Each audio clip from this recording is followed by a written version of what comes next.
ನಡ್ಕೊಂಡು ಹೋಗಿ ಸ್ವಾಮಿ, ಆರೋಗ್ಯ ಚೆನ್ನಾಗಿರುತ್ತೆ. ದೇಶಭಕ್ತಿ ಅಂದ್ರೆ ಸುಮ್ಮನೆನಾ? ತ್ಯಾಗ ಕೇಳುತ್ತೆ, ತ್ಯಾಗ. ಆ ತ್ಯಾಗಕ್ಕೆ ನೀವು ಸಿದ್ಧರಾಗಿರಿ. ಆದ್ದರಿಂದ ನಾನು ಭೋಗ ಮಾಡ್ತಾ ಇದ್ದೀನಿ, ನೀವು ತ್ಯಾಗ ಮಾಡಿ ಅಂತ ಹೇಳ್ತಾ ಇದ್ದಾರೆ. ಅದಕ್ಕೆ ನೀವು ಏನು ಮಾಡ್ತಿರೋ ಗೊತ್ತಿಲ್ಲ, ಡೀಸೆಲ್ ಮತ್ತು ಪೆಟ್ರೋಲ್ ಬಳಕೆ ಕಡಿಮೆ ಮಾಡಿ. ಇದು ಎರಡನೇದ್ದು. ಸೊ ಇದಾದ್ಮೇಲೆ ಮತ್ತಿನ್ನೊಂದು ಹೇಳ್ತಾರೆ, ನೀವು ಬೇರೆ ದೇಶಕ್ಕೆ ಹೋಗ್ಬೇಕಾಗಿದ್ಯಾ, ನಿಲ್ಲಿಸ್ಬಿಡ್ರಿ.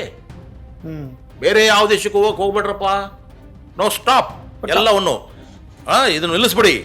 ಆಮೇಲೆ ಎಣ್ಣೆ ಅಡಿಗೆ ಮಾಡ್ತೀರಾ ನಿಮ್ಮ ಮನೇಲಿ? ನಮ್ಮ ಪರವಾಗಿ ಅವರೇ ಎಲ್ಲ ದೇಶಗಳಿಗೆ ಓಡಾಡ್ತಾರೆ. ಅಡಿಗೆ ಮಾಡ್ತಿದ್ದೀರಾ? ಎಣ್ಣೆ ಹಾಕ್ತೀರಾ ನೀವು? ಕಡಿಮೆ ಮಾಡ್ರಿ.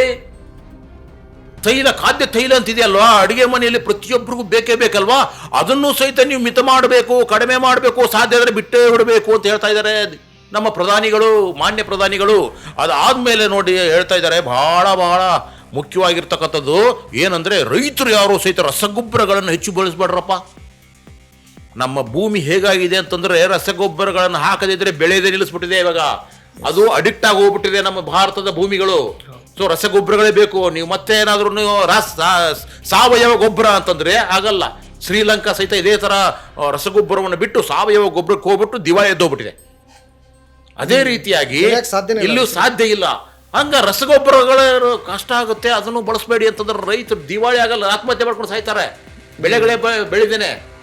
ಸೊ ಇಂಥ ಪರಿಸ್ಥಿತಿಯಲ್ಲಿ ನೀವು ರೈತರ ಹೊಟ್ಟೆ ಮೇಲೆ ಹೊಡಿತಾ ಇದ್ದೀರಾ. ಮದುವೆ ಆಗಿರ್ತಕ್ಕಂಥ ವಧುವರರು ಅವರು ಚಿನ್ನ ಖರೀದಿ ಮಾಡಬೇಡ ಅಂದ್ರೆ ಮದುವೆಗಳೇ ನಿಲ್ಲೋದಿಲ್ಲ, ನಿಂತೋಗ್ಬಿಡ್ತವೆ.